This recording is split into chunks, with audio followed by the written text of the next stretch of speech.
Welcome, icons. How the heck are you all doing today on this September 30th, International Podcast Day on a Wisdom Wednesday? How awesome is that? I am here today with a very special guest, very special icon in our community to talk about reinventing your podcast, right? When is it time to reinvent? When is it time to make some changes? When is it time to shake up? Which is ironic because I'm literally going to be somewhat talking about this on the Business Geeks podcast this upcoming Monday at 5 p.m. Eastern Daylight Time. Before we get in and before I get our guest here, if you want to learn to launch, grow, and monetize your podcast, go over to indiepodu.com to learn more about how you can work with me, work with our community, and all that. In fact, we have a group coaching call tonight at 8 p.m. Eastern, so I'm looking forward to that. And also want to give a big shout out to the International Podcast Day. If you're not familiar with it, you should go check that out. And the Podcast Awards, podcastawards.com, our icon Todd Cochran from Blueberry Raw Voice, he is running it and will be announcing all the winners for all of the shows. And I'm going to give a special shout out to somebody who I was talking to yesterday because they are nominated tonight and they're up against some really stiff competition in the comedy category. I want to give a special shout out to why am I the name is why am I forgetting the name? This is not good. Steven. Oh crud. I'm crashing and burning. Anyway, I'm going to figure that out. But in the meantime, I wanted to remind everybody that if you want to win a free ride, 1 month free ride into the IndiePod University, go to indiepodcasters.com/Graham, hit that follow button, and we will pick a winner this Friday on Free Ride Friday. And in the meantime, here is our guest icon, Tim Gillette. I need some claps in the chat. What's going on, sir? Good to see you, my friend. Are you back to sitting down, or are you still standing No, up? actually, I'm kind of leaning back. All right, You're you know what I mean. leaning I've got a stool that I can lean on and twist some. Anyway. Oh man. So how are you doing today? How are you feeling? Oh man, well, I've had this cold flu type thing for like about 2 weeks, and it's like irritating, and it's like, but I seem to be getting over it. So I had to go see the doctor last week, and they had to test. It's like, it's 2 of the symptoms of COVID. Only 2. And okay. She's like, oh, well, because they tested. It's like, okay, well, everything else is fine. You don't have a fever. You know what I mean? You know, but yeah, it's just a cold. I get sinuses this time of year, and it goes into an infection every time. Well, I mean, it doesn't hurt to know, right? So you got tested? I didn't get tested for COVID because basically she said, no, you don't have COVID. There's the one significant thing that I know about that I don't have COVID, and that is taste. I do a coffee tasting at my Starbucks with the staff every morning. All right. And trust me, they know, I know my taste is there because I teach the staff at Starbucks how to taste. And that's where I learned how to taste from, the Starbucks. So anyway. Well, that is awesome to hear. I'm glad that you still have your taste, for everybody, that's around you to hopefully you don't have it. But anyway, so for anyone who doesn't know who you are and what you do, can you please fill them in on what you do there, Tim? So basically, guys, I'm kind of in that bracket where it's like coach, consultant, but basically I lead masterminds around the idea of creating content so that you can get clients faster. We call it simple, easy marketing. And the concept is built around the fact that, okay, what can I do that if someone finds me to get to know, like, and trust me faster, to get to push the buy button faster off of my website? Or, all right, what is it that's going to take to make them actually, if they meet me, research my website to make them want to pick up the phone and go, okay, I'm in. So we work everything to try to help our clients get that process faster. And we do it through content creation. And have been doing that since about 2010. And 2010, I started into it because I was getting into speaking and really kind of didn't know what I was doing. So I started a blog, and I became known as blogger. In 2012, I started doing a radio show / podcast. It was called internet radio show, but really it was a podcast, same concept. And then in 2015 and 16, we went into live stream video and became known as one of the stunt pullers on Blab, and got known as a stunt puller on Blab. And other than that, guys, I now lead a thing called Blog and VideoCon here in Dallas. When we are allowed to have live events again, we're going to have it, which 2021 is our next one. Right now, we're doing them virtual right now. So. Yeah, and you do. I mean, you run great events, man, and I'm happy to be a part of them and to help promote them and support them and support you and likewise, to have the support back is awesome. Yeah.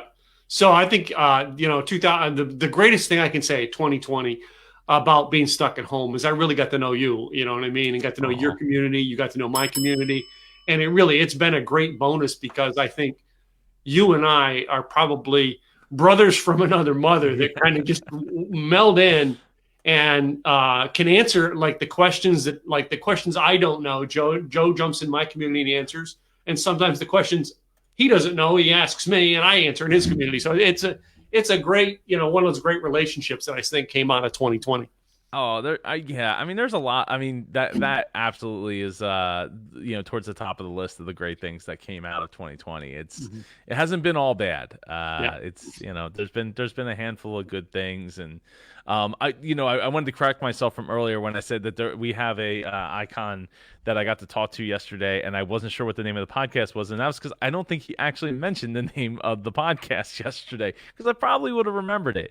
But it's We Need to Talk, and he has got really big competition in the likes of Amy Schumer and Kevin Bacon in his comp. Yeah, right? Like I see Tim's face. Yeah. So I super honored. They're super honored to be nominated for best podcast of the best comedy podcast of the year. But with that said, he's aware that the competition he's going, and he even said Drop Bear and Panda, I guess they're a pretty big comedy podcast as well. So who knows? But I am definitely, that is one category that I will be pulling for them. I haven't looked too closely at the rest of the podcast awards to see who is nominated and who I know from that. From there. Do you have you looked at all? I haven't looked at all. I was going to take a look at, my 4 o'clock to 5 o'clock my time is that window I have to look at that today. Wednesdays is usually a very busy day for me. I started off this morning. I actually had 2 extra meetings thrown in today, and then Joe said, "Hey, can you do this?" I'm like, "Yeah, here's my window I can fit it in." So anyway, yeah. Busy people get things done. So Wednesdays is just my busy day, and yeah. Well, I really appreciate it. And I knew what I was asking when I asked, because of the other day when you mentioned man, Wednesdays are totally jammed. I'm like, well, I haven't had Tim on this show yet, the IndiePod Daily Show, so I'm excited to be able to have him on, and if he can make it fit, then it would be awesome. So, with that said, let's talk about the topic that we're actually supposed to be here, which is time to reinvent your podcast. This topic came up. I don't know when it was that you had said it about the idea of what if you had to start all over tomorrow, and what would you do, and all that, and that has stuck with me to maybe almost to a fault since you said it, and it's why don't you go into what does it mean to reinvent your podcast? Well, I mean, first of all, one of the things is my coach and mentor, Craig Duswalt. It's the first chapter in his book when he built his Rockstar Super Success system. And he said, be willing to reinvent yourself. And he actually talked about some great people in history who did it in music. And he used, the guy who created himself to be Buster Poindexter in the 1980s. All right, was David, I can't think of his last name, but he was in the New York Dolls. And he reinvented himself because the music industry needed that. And he talked about how sometimes we've got to do that in our business. I started my business out. Again, I didn't really know the direction I wanted to go, but I started always, it's like I took a bit of advice and I went with it. And in 2010, when I finally got off my ass and decided to do something, I was like, okay, what do I do and how do I do this? And they said, first thing that my coach at the time said was, you got to have a domain name that says who you are. Forget all this slash dash quack, quack blah, blah, blah. You got to be able to say something in a domain name that says who you are. And I looked and looked and looked, and we bought the first domain name I bought was Rocker Coach, because I had long hair and everything like that, but it didn't ring and come off the tongue the way I wanted it. So I bought Rocker Life Coach. All right. And Rocker Life Coach was what I was known for, but I wasn't a life coach. I was more business oriented than a life coach. And it was cool sounding, but it wasn't until I sat down and I my Craig Dustwalt in 2012 became my mentor, and I've been with him ever since. And him and another guy in his mastermind sat and cornered me and said, listen, we need to reinvent you because you're giving a mixed message. And that's the first time I had to learn to be fluid in my brand, because I watched somebody else in the room in that same mastermind breakout group get all upset when they did the same thing on reinventing your brand. And they got all upset. They left the mastermind. They never came back. And they never did anything with their business because basically they were stuck in their way on something that wasn't working. And I went, man, I got to be able to always be willing to reinvent. And I learned that task throughout the years. 2012, we come up with, it was 2013, we come up with the rock and roll keys to business success, because I was more business oriented. And then 2015, it was rock around your blog. And that came about by being fluid and asking questions about what I was doing, asking questions to the audience, asking questions to your mentor. It's where you find that. And the fluidity to your brand can be, when you learn to recreate, like the audience is not going where you're going, but you make a tweak and all of a sudden now the audience has come grinding in and following in because it's that tweak you made. Most of us won't, Joe, if you notice, they're not willing to make that change, No. I mean, if I didn't make that change with Mapcom, we wouldn't, probably wouldn't be sitting here, because it wouldn't have grown as fast as it did in the last 12 months. Yeah. Thinking about that this morning out on my run, like how like that, just the one word can make such a big difference where people they resonate with it all of a sudden and find it because they're looking for it, and they join and they start piling in and learning and growing with it. So and sometimes some of the things don't matter as much as we would maybe want them to matter, like to me, the whole Mid-Atlantic podcast conversation was like, oh no, that's just where it's held. That's not the people. We have people from all over the world that are in this community, like that have come to these events, and it's awesome and it's fun and it's a great time and it's welcoming and all that. But like that barrier of just the word Mid-Atlantic was a problem, and it's very, very clear because of the amount of growth that we've had since changing it organically, like not even like doing any ads or anything like that. So I think we sometimes get stuck in those things where it's like, but people love that name, right? People love what it is, and people have an attachment to that, but it doesn't necessarily mean that the what you're doing has to change. Like when I changed my show from Dreamers Podcast to Business with Super Joe Pardo, it's like the show really didn't change. The title changed, right? The branding changed a bit, quite a bit, but I feel like even then it still wasn't enough of a change. It wasn't enough of a connection with the people that I was trying to reach with that message. So we grew, but not exponentially, right? And after experiencing like the growth of what Icon has had from Mapcon, it's like, whoa, well, okay, so this is what's possible. Like, this is what's possible with just, you know, the right messaging, the right branding, and like turning the key in the lock and like all unlocked. And now all of a sudden, you have access to so much more than you did prior. Yeah. But I think make a huge difference. Some of the things that maybe your audience is not. If the first key I want you guys to remember in this is you got to be willing to change when it has to happen. Because if you're not, you're going to be deadlocked. In some cases, it's not going to happen because of the fact that you're deadlocked on this is the way it's going to be. And that willingness to change will sometimes make it work the way it is. But if you're not willing to change, number one, I this personally happened to me. We just got the trademark down for Simple Easy Marketing. So like you can't use the name Simple Easy Marketing in your podcast. Oh, congratulations. All right. Because I can come after you for that. I own that. And you should, right? To protect it. Yeah, to protect it. That's my trademark. It sucks because you have to do all that work. But yeah. My coach and my mentor, he got his trademark and found out that someone that attended his conference years and years ago decided to go start a podcast using his trademark. He has to send a cease and desist to them. Now, that's his business. Right. To me, when we were going after Simple Easy Marketing, we came up with another name first, but someone had a version of that. The second we tried to make it public, they slapped our hands and said, whoa, whoa, whoa, whoa, whoa, whoa. I own that.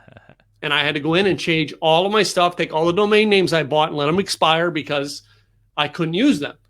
And that's it. If you're not willing to change and you hit that wall, it's like, oh, well, I tried. Guess it's not for me, and you quit. And your message really wasn't had to change. It was just the brand that had to change.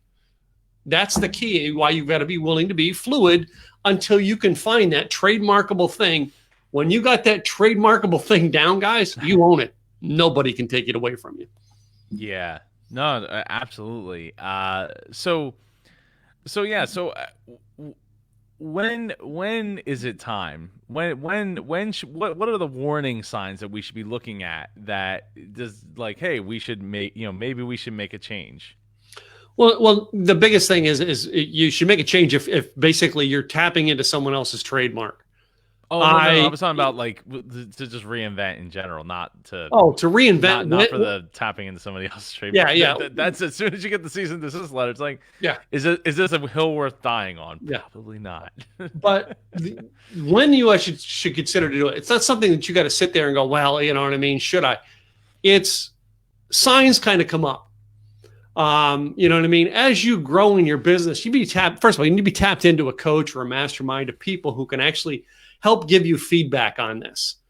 And when you get to the point where you're going, okay, I'm kind of like at this level where I'm not growing anymore. Now you go ask your mastermind or your coach, can I ask you a couple questions? And in mine, it was, I asked a mastermind group I was part of in California. And I said, hey, listen, I'm stagnant on getting speaking gigs. What should I do? And that was where the guy who was leading the mastermind actually said to me, Tim, what are the two topics people ask you to speak about most? And that was when we went from Rock and Roll Keys to Business Success to Rock Around Your Blog. Because he went, okay, what are they? And I said, blogging and branding. Well, okay, that's all. Rock Around Your Blog? Was Rock Around Your Blog. Yeah, and I think I still own rockaroundyourblog.com. But the idea behind that was, I was at that point in time realized, okay, things aren't growing anymore. What do I do to get things growing and taking off? I was now at a place with my brand that I was, how did I say?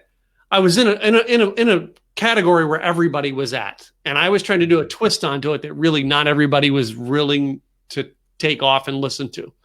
So that made me open to start asking questions. How do I improve? If you're looking at your brand right now and you're realizing right now, I'm stagnant. My numbers aren't growing. I'm not getting any new followers. It's the same 10 people listening to my podcast every week. Maybe start asking around and seeing, through your mastermind or mentorship, what can I change? Because sometimes it may not be the name. Sometimes maybe it's the message. But you got to be willing to always be willing to ask, what should I be willing to change? Change is always out there. You're going to always have to get into it one way or another. Yeah. Yeah, no, it is. And something that came up the other day when I was talking to somebody was like, okay, great. Like I was thinking about making some changes, and they're like, great. So, but you're changing one thing when there's like 15 other variables that could be the thing that is actually the problem, Hmm. not that, right? So it's like, okay, maybe I need to, go back and think this through a little bit more, Yeah. because it's not necessarily like, and the other thing is setting a goal for what you want that reinvention to look like, right? Yeah. Like how many more downloads do you want, or how many more, visitors to your site do you want, or how many more emails do you want people to reach out to you with, like questions or something to that effect. Like set some kind of goal so at least you have some benchmark. And of course, before you maybe do that, take some time to figure out what that benchmark looks like and kind of chart it, so you're like, okay, like I can go back and say, oh well, we had 10 people a day checking out the website. Now since I changed these couple of words, some of the branding of it, all of a sudden now it's at like 15 a day. Okay, well, is it starting to move? Is it 15 on the way up to 20, up to 30, up to 40, 50, 60, or is it okay, it's 15, maybe we're still not, there's some other variable or some other piece of the puzzle that's like not there yet Yeah. for the people coming in. So I mean, yeah, and along that, Joe, is now you're looking at those numbers is just because you think you might have failed at something does not mean it's a failure. All Hmm. right. I always say, success is built failure to failure. It is not built by, you know what I mean? I success. It's the failures that make you stop and go, okay, I failed at this. What do I do to fix this? Build Yeah. off of the failure, first of all, and go from one failure to find success. And that's where I found most of mine was when I was up against the wall going, oh man, what do I got to do now? That's where I'm tuned into. And again, that's why I always tell people being a mastermind, or, you know what I mean? Or have a Yep. coach. All right. It's part of what we tell in our, have discipline is that's how you're going to know by keeping accountable, disciplined system to work with somebody who actually can overlook and not be in the middle of your crap to figure it out. That's why we have masterminds and coaches. That's and the biggest thing there is in that is being open to when you fail. Okay, great. What do I use to take this failure to build? Yep. Yeah. Well, and yeah, the lessons that you learn Mhm. are awesome. What's up, Jim? What's up, Rager? Thank you Hey, Jim. for joining us. So yeah, it's always taking those lessons away from what you're doing, and digesting the what actually took place, right? Because like we can look at the results, and if you go straight to the results, that's not necessarily showing you the whole picture, right? The Yeah. numbers sometimes don't always show the whole picture, because like, hey, you could be looking at the numbers, but the numbers that you're looking at, maybe they're over Christmas break. So Yeah. it's like, yeah, so it's not a real good, clear picture of what the whole looks like. So you need to go back to the previous Christmas breaks and like look at those and see like, okay, is it generally light? Or maybe, hey, maybe it's, weight loss. So it should be like, hey, popping, for January 1st. Like it just depends on where you're at, like what you're looking at, and making sure that you're looking at as much of the full picture as you possibly can, to achieve what you're looking to, what the goal is. Yeah. So yeah, so again, it's easy to get caught up in the numbers. It's easy to get caught up in, looking at other people and comparing, and Mhm. getting that comparison going, where it's like, oh man, look at them, they're already doing all this stuff and making this happen, and what do I Yeah. got going on? Like it's not enough. But you look at other people and you're like, oh man, I have a lot more going on than some other people. Or some people are looking at you and they're like, wow, how do you got all this stuff going on? It's like it's hard. It's still a mental game at that point as well. And Rager says, Tim, I learned what a coach's role is from one of your happy hours. It really helped me understand how I can help others. That's That's awesome to right. Yeah. hear. Every one of us in a way in our lives are coaches. You do understand that. And you know what I mean? It's totally off topic what we're doing, but Yeah. once you learn something, that's why you're part of a mastermind to help others learn it. So, but to get back to our branding here and reinvention, you notice when you mentioned weight loss in the beginning of the year, and it made me think, you notice when Weight Watchers rebranded themselves? It was a January. Okay. When they make the changes to their program each year, when do they make it? January. January. Why? Yeah. That's their biggest influx of new people coming in. And now's the time to recreate the brand to either A, learn from last year's mistakes and correct it a bit, or B, time to move forward with something new to help those people who've been in our program for years and Yeah. bring in new people. Yeah. No, absolutely. It Yeah. it makes a lot of sense because you have the most amount of Mhm. attention coming to the brand, right? Like Yeah. they're not going to care if it's in August, and maybe by August, if you did it in August, it's like by the time you get to January, people are like, who is this? Like, Yeah. what happened to Weight Watch? Like, where did Weight Watchers go? Like, this has been around forever. Like, where'd they go? Yeah. They disappeared, right? And it's like they didn't disappear. They just weren't spending enough money because that's not the time of year that they spend that much money and in their in their marketing to push this whole new thing. So it's like, why not tie it in with that? Yeah. Tie it in where they're going to spend the money, when they're going to spend the money. um so Well, yeah, I'm sorry, go ahead. but the other thing, I mean, yeah, that's it. I mean, because you're always tying it in around a point where you know that's the time to use it to grow. But on that, Yep. Joe, I mean, do you run your podcasts in seasons or you just run episode numbers? I just run episode numbers.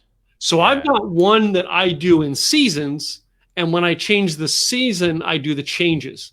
So you know what I mean? That's where I tweak it at the seasons, not at you know what I mean, not at like intervals, because I know that's a dividing point.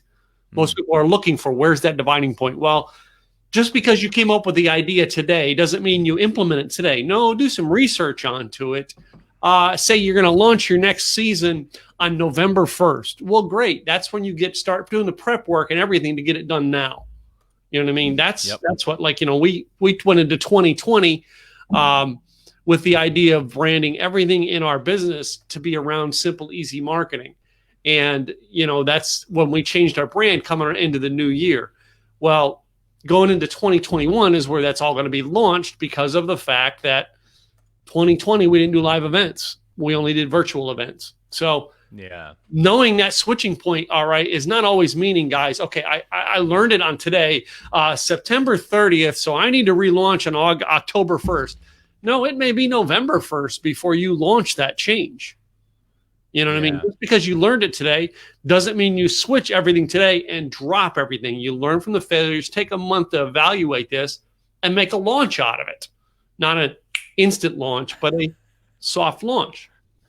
Yeah, no, well, absolutely. Yeah, I mean, definitely giving time to think, and then actually make sure you go and do those Google searches to make sure you're not the only, Yeah. you're not stepping on anybody else's toes, or how how you're coming to market with it, and what you're coming to market with, and then get ideas from those people, right? Like, see what they're doing and tweak it and figure out what works for you along the way. So yeah, so I mean, there's a lot there that you can learn from their, what they did. And then another trick that I would suggest, and it might be harder on some of these sites that are like using like landing pages or something, but what I would do is I would go back to the Wayback Machine and then look like at their iterations of those pages that they had prior to like what you're seeing now, so you can kind of see that progress that they made and like where they made their stumbling blocks. So like you're like, the way I always do is like, I get an idea, I Google it, see if somebody else has the idea. If I can't find it, then like boom, all of a sudden I know, like, all right, I can kind of start to develop the idea further. But if you did find somebody, like, you look at their site, read up what's going on, you watch some videos or whatever they got going on, listen to podcasts, and then, like I said, go back to the Wayback Machine and kind of like go back a month, go back 3 months, 5 months, 6 months, and just take a look and see like what's the development of their site looked like, what language are they using, right? How has that changed? Has it gotten more professional? Has it gotten more dumbed down? Has it gotten more simplified? Yeah. Just take a look, see what they have, because then you'll know, like, just because somebody has a big name doesn't mean that their site's actually working. Yeah. You know what I mean? Like they got iterations too, right? They're trying to hit different target markets. We can't all be Coca-Cola with like 20 different marketing messages going out at once, targeted at different demographics and geographics and all that. So, you have to think about those types of things of like, how is it going to affect you? How's it going to affect the people that are already fans of what you're doing, right? Like, and but so the other thing is, and to go back to the idea of the rocker life, right? And how, like, and I've read it like 100 times, right? Every time you have an artist, they come out with a new album, they're like, yeah, we really want, we're okay with shedding some of our listeners, because we know that this is where we want to be, and this is how the sound that we want to have, and it's different than what our last stuff was. And they're well aware that, like, there's people that aren't going to identify with that, and they're gonna move on, right? They're gonna enjoy the old stuff but not the new stuff, and be told that they're sellouts, and be told that they don't know what they're doing, and all that stuff. So yeah, I think about that. You know what I mean? And a band comes to mind when you say that. And for some of you people who are into unique rock, like I always have been, is Depeche Mode. Depeche Mode is known for, in the popular world, is known for like 2 songs. But the Depeche Mode fans hate those 2 songs because those are just the 2 popular songs. The real Depeche Mode fans love all the creative stuff Depeche Mode puts out. All right? And that's what's going to happen. You're going to get those fans who really, really love you. And those are the ones that you got to feed and you got to keep going to, because they're the ones that are going to support you. You know what I mean? Your 2 hit singles, all right?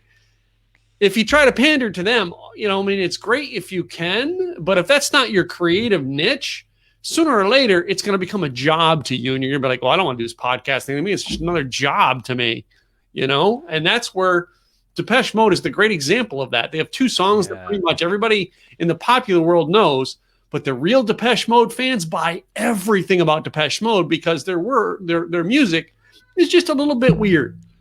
But to Depeche Mode fans, it's cool.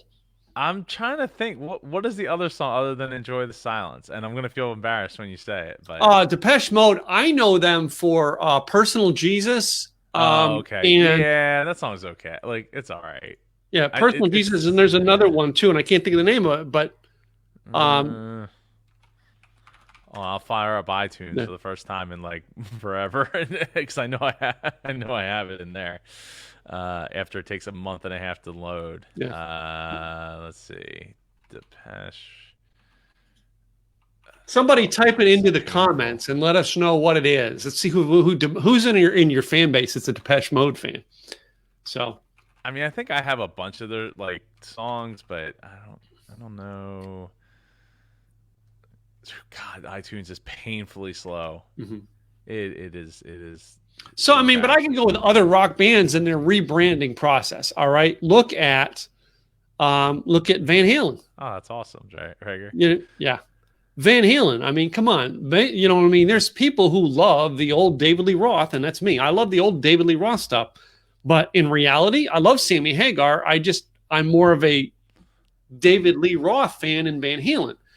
Under Sammy Hagar, Van Halen had more hits, made more money, did more tours, and became more popular. That's just a fact. All right. Really? That really? That is. I thought it was the other way around. No. The downturn that they made that cost them was going with Gary Cherone on the 3rd version of it, and then that lasted like little less than 1 album. All right, and Gary Cherone was gone. All right. Since then, they've brought back both Sammy and Dave, and I think Dave's kind of the person in there. But the point behind it is, sometimes your brand, there's going to be people who like the old, and there's going to be people who like the change. All right. And let's face it, it's when you make that change and things grow. Again, I still am a David Lee Roth fan, but under Sammy Hagar, they had more hits. All right. They did more tours. They made more money. That's just a proven fact, whether I like it or not. It's Precious. Is it Precious? I think Precious. Yeah. I didn't even But start that's a newer song.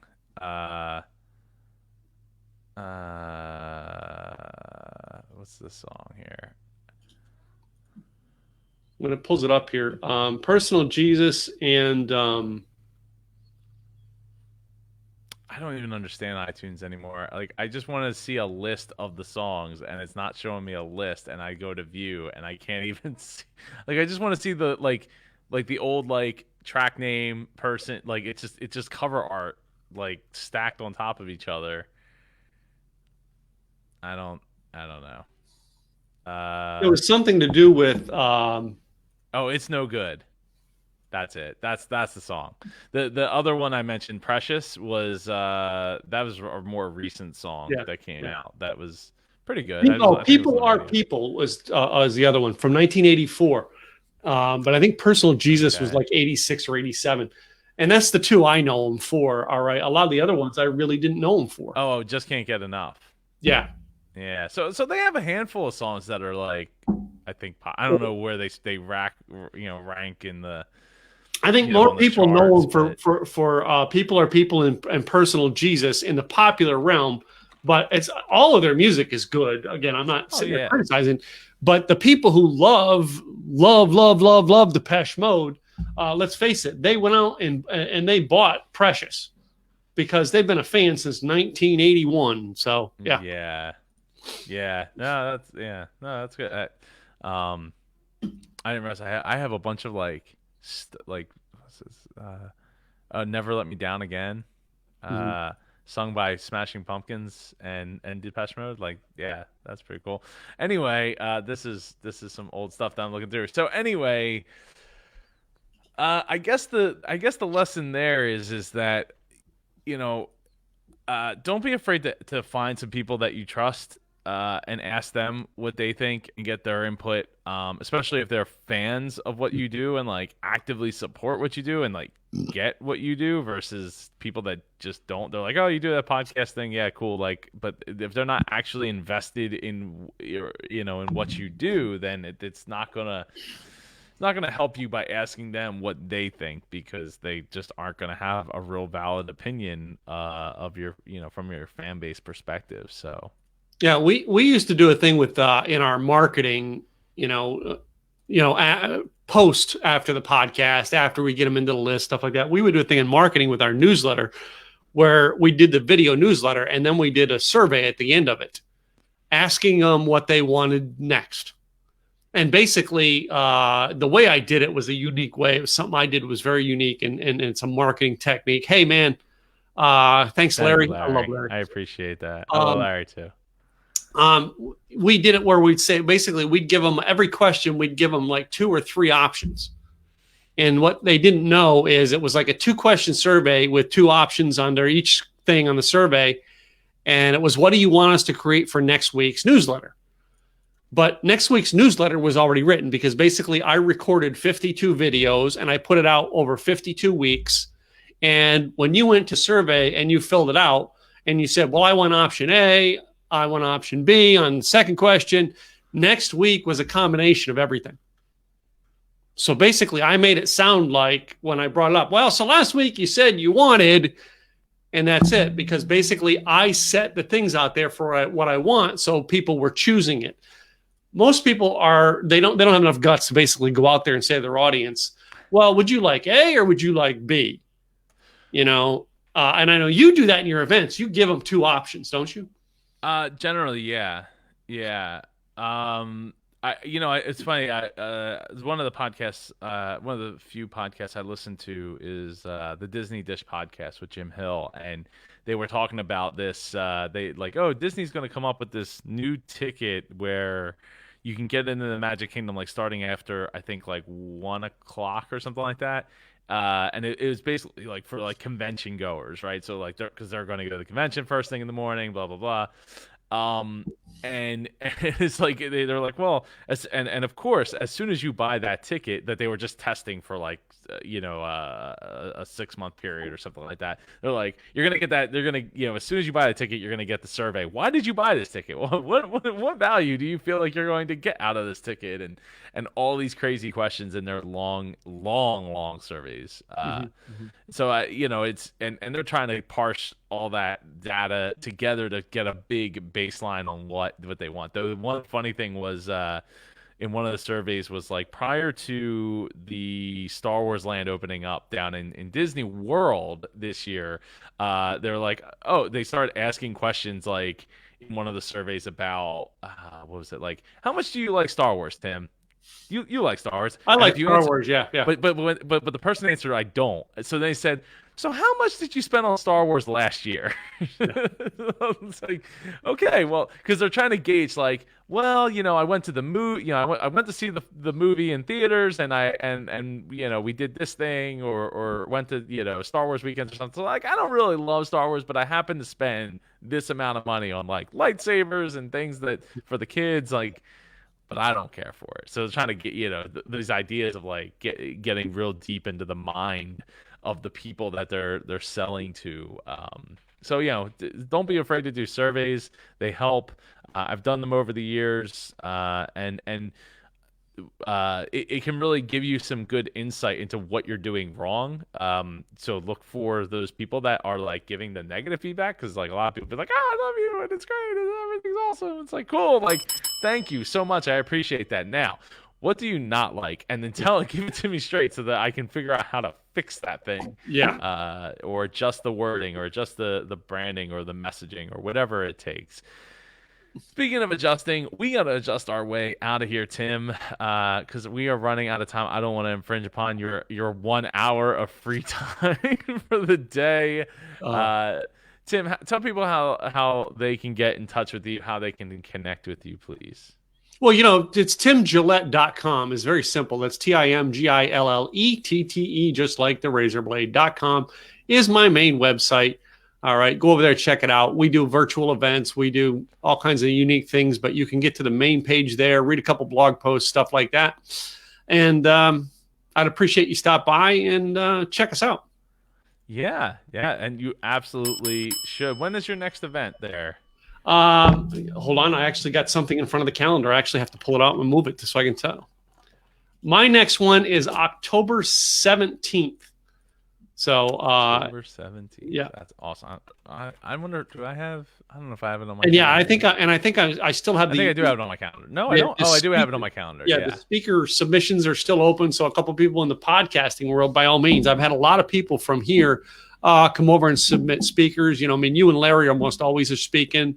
Ross Brand probably be in there as well. But by all means, guys, I like to get 1 or 2 newbies every month. So yeah. That would be awesome. Simple, easy events for that. Just simpleeasyevents.com takes you to our next event.